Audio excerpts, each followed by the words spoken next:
Sensiz günler solup yüreğim yanar, torpağımda izlerin kalar.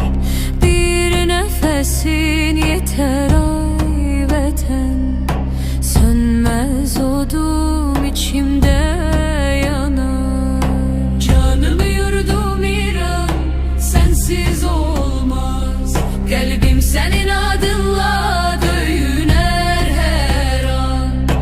Gayet değişik sen ruhumun kanı. Ebedi sevda bu torpak bu can.